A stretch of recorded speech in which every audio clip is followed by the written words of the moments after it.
with confusion still swirling around what the two men discussed behind closed doors in Helsinki earlier this week.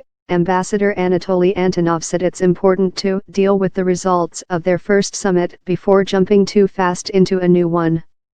He said he hadn't seen Trump's invitation himself, but that Russia was always open to such proposals.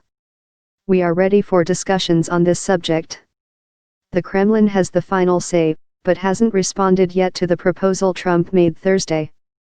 Antonov gave a few more details of what Trump and Putin talked about in Helsinki, but insisted that diplomatic discussions should remain discreet in order to be effective. He notably acknowledged that the two men discussed a possible referendum in eastern Ukraine.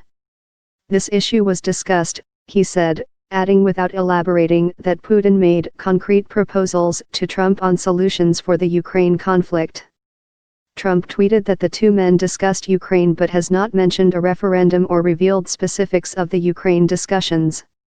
The US and Russia have been on opposing sides of the conflict in Ukraine, unleashed after a popular uprising against a pro-Russian president and Russia's annexation of Crimea in 2014.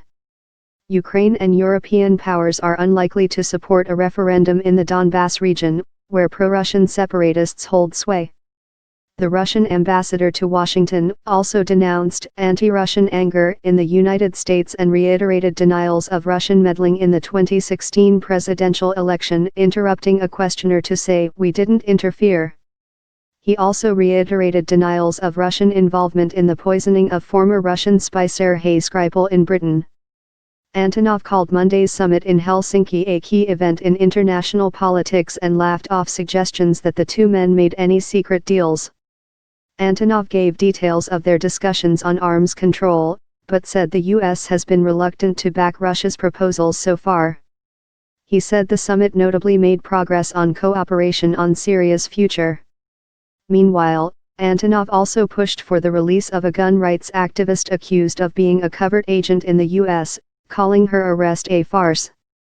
U.S. federal prosecutors accused Maria Butina this week of being a covert Russian agent and working to infiltrate U.S. political organizations, including the National Rifle Association, before and after Donald Trump's election as president. Butina, 29, denies wrongdoing, and the Russian Foreign Ministry started an online campaign for her release.